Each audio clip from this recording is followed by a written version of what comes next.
नगरीय निकाय चुनाव के दूसरे फेज का प्रचार थम चुका है। डोर टू डोर जनसंपर्क कर पाएंगे प्रत्याशी।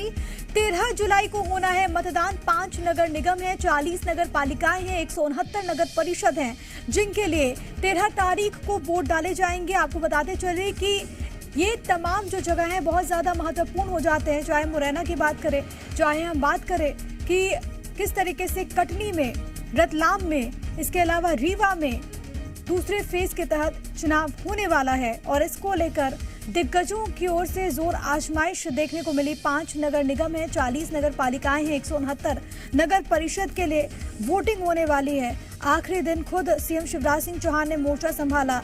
तमाम दिग्गजों की ओर से चुनावी सभाओं को संबोधित किया गया, लेकिन अब आम जनता चयन करेगी कि आखिरकार वो किसके सिर पर जीत का सेहरा बांधती है, क्योंकि अब 13 तारीख को वोटिंग होगी और नतीजे सामने आएंगे 20 जुलाई को।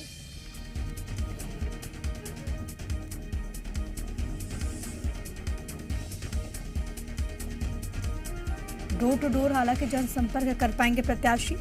दूसरे फेज के तहत कटनी, रतलाम, देवास, रीवा और मुरैना में ये नगर निगम है जहां पर चुनाव होगा। लोग अपने मताधिकार का इस्तेमाल करेंगे और काफ़ी दिलचस्प मुकाबला है, क्योंकि अध्यक्ष का भी चुनाव आम जनता कर रही है, प्रत्यक्ष रूप से हो रहा है। इसी कारण से लगातार दिग्गजों ने पार्षद और महापौर पद के प्रत्याशी के समर्थन में जनसभा को संबोधित किया। खबरों में आगे बढ़ते हैं। मध्य प्रदेश में मानसून सक्रिय है। भारी बारिश को देखते हुए राज्य निर्वाचन आयोग भी अलर्ट है। नगरीय निकाय चुनाव के दूसरे फेज की वोटिंग को लेकर आयोग ने जिला निर्वाचन अधिकारियों को जरूरी दिशा निर्देश दिए। इसके तहत सभी बूथों पर अतिरिक्त वाटरप्रूफ टेंट लगाने के निर्देश दिए गए। साथ ही निचली बस्तियों में जरूरत पड़ने पर मतदान केंद्र बदलने के भी निर्देश दिए गए हैं। मतदान केंद्र में किसी तरह के पानी के लीकेज की जांच भी दिए गए हैं, जिससे कि ईवीएम को नुकसान न पहुंचे। राज्य निर्वाचन आयोग के सचिव राकेश सिंह ने जी मध्य प्रदेश छत्तीसगढ़ से इस बारे में खास बातचीत की है। 13 तारीख को नगरीय निकाय चुनाव सेकंड फेज यानी दूसरे चरण की वोटिंग होनी है। राज्य निर्वाचन आयोग की बारिश के बीच में वोटिंग प्रभावित ना हो, क्या तैयारी है? राज्य निर्वाचन आयोग के सचिव राकेश सिंह साहब मेरे साथ मौजूद हैं। सर, पहले चरण में कम वोटिंग हुई, अब दूसरे चरण की वोटिंग होनी है। पूरे मध्य प्रदेश में बारिश हो रही है, क्या तैयारी है कि वोटिंग प्रभावित बारिश ना कर दे? परसों यानी 13 जुलाई को हमारा दूसरे चरण का नगरीय निकायों का निर्वाचन है। हमने मतदान केंद्रों पर विशेष तौर पर जिला निर्वाचन अधिकारियों को ये कहा है कि व्यवस्था रखें जिससे मतदान केंद्र में बारिश की वजह से कोई व्यवधान वोटिंग में ना हो। कोशिश ये भी की गई है कि मतदान केंद्र ऐसी जगह बनाए जाएं जहां वोटर्स अगर सुबह पंक्ति में आते हैं तो उनके लिए भी सुरक्षित स्थान रहे। पिछले दौर में हमारा एक निकाय ऐसा था कि जहां रात को बहुत बारिश हुई थी। जब हमारा 6 को था तो 5 को बहुत बारिश थी, पर जिला निर्वाचन अधिकारी और वहाँ के अधिकारियों ने मतदान दल को पहुँचने में कोई दिक्कत नहीं आई थी, ऐसे प्रबंध किए थे और फिर पानी भी सुबह निकल गया था, करवा लिए हैं। तो मतदान केंद्र अधिकांश जो है बड़े सुरक्षित स्थानों पे हैं और मुझको ऐसा प्रतीत नहीं होता कि 13 तारीख को बारिश के बाद भी वहाँ मतदान होने में तकलीफ आएगी। जहाँ पर वोटिंग केंद्र है, पानी की वजह से मशीन को या मतदान कर्मियों को दिक्कत ना हो जाए, एक बार फिर से वो तमाम मतदान केंद्रों को जांच लें जिला निर्वाचन अधिकारी, ऐसी कोई बातचीत?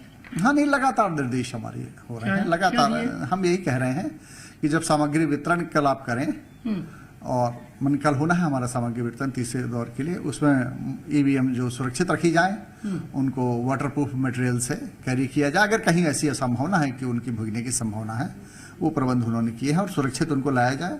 पिछले दौर के मतदान में भी ईवीएम के भीगने की या उस वजह से कोई शिकायत या परेशानी नहीं आई। निर्वाचन आयोग तैयारी में जुटा है। तमाम जिला कलेक्टरों को निर्देश दिए हैं जहां जहां दूसरे चरण की वोटिंग होनी है, वो मतदान केंद्र जहां वोटिंग होनी है उनके जांच लें कि कहीं लीकेज तो नहीं है, क्योंकि ईवीएम से वोटिंग हो रही है।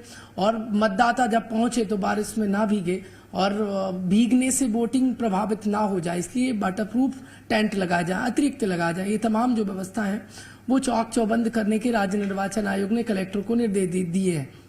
कैमरामैन अतुल जैन के साथ प्रमोद शर्मा, जी मीडिया, भोपाल। और इसी पर बातचीत के लिए अलग अलग जगहों से मेरे साथ मेरे तमाम सहयोगी जुड़ गए। इस वक्त मेरे साथ मेरे सहयोगी प्रमोद शर्मा मौजूद हैं राजधानी भोपाल से। इसके अलावा करतार सिंह ने भी हमें ज्वाइन किया है। चंद्रशेखर सोलंकी भी हमारे साथ हमारे सहयोगी इस वक्त मौजूद हैं रतलाम से। सबसे पहले प्रमोद, मैं आपके पास ही आना चाहूंगी क्योंकि पिछली मरतबा हमने देखा था जब पहले फेज के तहत चुनाव हुए थे तो बहुत कम वोटिंग परसेंटेज ही सामने आया था। 61% लोगों ने अपने मताधिकार का इस्तेमाल किया। अब क्योंकि प्रचार प्रसार का दौर भी खत्म हो चुका है, डोर टू डोर कैंपेन अभी ही प्रत्याशी कर पाएंगे। आज के दिन को लेकर जाहिर तौर पर बहुत ज्यादा महत्वपूर्ण ये हो जाता है। अब किस तरीके से प्रचार का शोर थम चुका है, अब आगे किस तरीके से इन तमाम जो जगहों पर वोटिंग होने वाली है, कितना महत्वपूर्ण हो जाएगा उन तमाम जगहों पर शहर की सरकार बनाने के लिए दोनों दलों के लिए?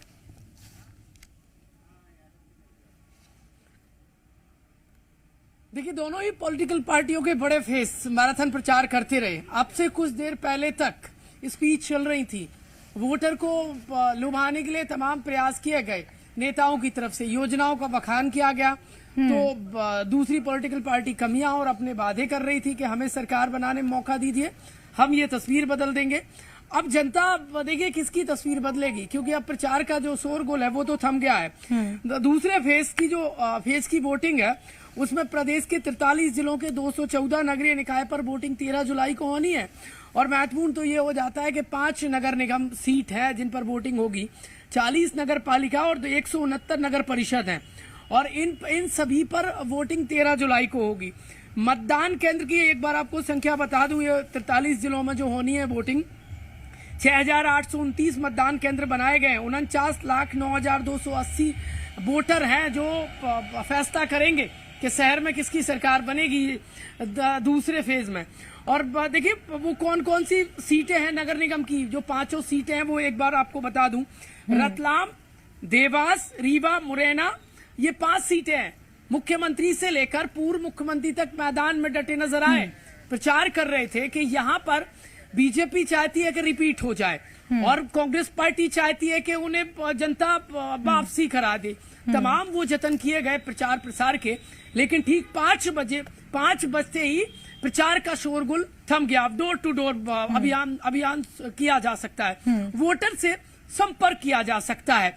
देखिए वोटर के मन में क्या है, वोटर मोहर 13 को लगाएगा, नतीजे बाद में आएंगे और वो नतीजे बताएंगे कि किसके प्रचार प्रसार में 20 को नतीजे आएंगे। नगर निगमों की बात करें तो 5 है, जिसमें रतलाम, देवास, रीवा, मुरैना और कटनी भी प्रमोद शामिल है जहां पर वोटिंग होने वाली है। मुरैना से मेरे साथ मेरे सहयोगी करतार सिंह राजपूत भी इस वक्त मौजूद हैं। करतार, वहां की बात करें तो काफी अहम हो जाता है वहां का भी दंगल। आखिरी दिन मुख्यमंत्री भी एड़ी चोटी का जोर लगाते हुए नजर आए।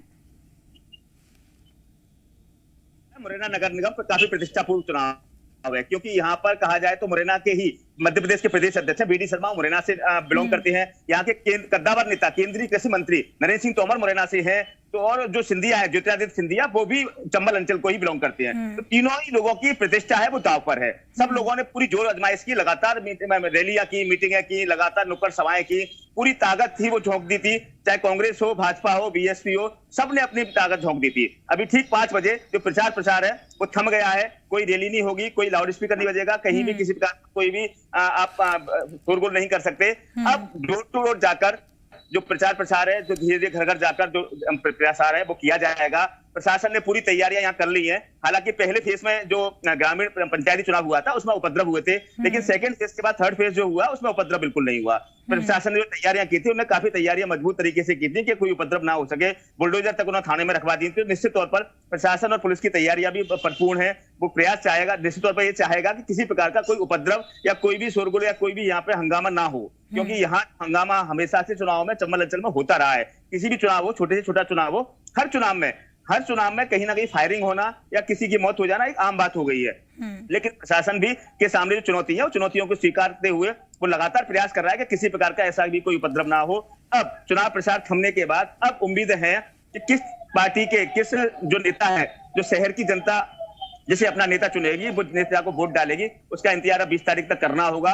इंतजार खत्म होगा अब शीघ्र ही। जिस तरीके से 13 तारीख को चुनाव हो जाएगा, लोग आराम करेंगे, लेकिन जिस तरीके से लगातार यहाँ रैलियों का दौर था मुरैना में, जिस तरीके से हंगामा चल रहा था, लगातार लोग परेशान थे, लाउड स्पीकर जगह जगह, रैलियां, डोर टू डोर, लोग लगातार परेशान हो रहे थे। वोटर भी परेशान था कि जल्दी से जल्दी प्रचार है वो थम जाए, जिसके बाद हम सुकून से रह पाए कि लोगों के घर ठीक है, लोगों ने तो मन बना लिया है कि वो किसके साथ जाना चाहते हैं, किनकी बातें उनके दिल तक पहुंची और आम जनता अपना फैसला सुनाएगी 13 तारीख को और उसके बाद नतीजे सामने आएंगे 20 तारीख को।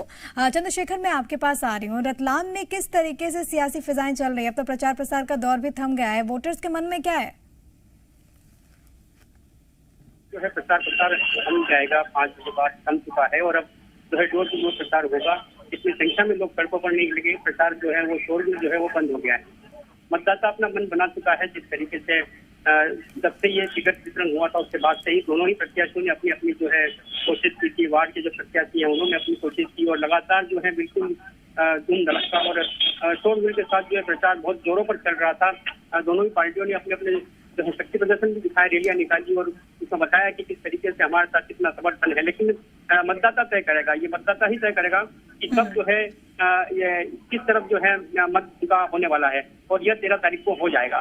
तो इस तरीके से अब जो है 13 तारीख का सभी को इंतजार है कि किसकी तरफ जो है रिपोर्ट जाता है। जो जनता की बात करें तो इस बार जो है प्रत्याशी को लेकर के यह एक असमंजस है, क्योंकि टक्कर बराबर की बताई जा रही है। जो सामने आ रहा है निर्णय जो सामने आ रहा है इस तरह का आ रहा है कि प्रत्याशी जो टक्कर है वो बराबरी की टक्कर है। तो ऐसे में जो है दोनों ही पार्टियों के लिए चिंता का विषय ये कि किस तरफ जो है मतदाता अपना रुख करेगा। ठीक है, आप तीनों सहयोगियों का बहुत धन्यवाद हमारे साथ जुड़ने के लिए, जानकारी साझा करने के लिए। तो प्रचार प्रसार का दौर थम गया है और अब 13 तारीख को आम जनता अपना फैसला सुनाएगी।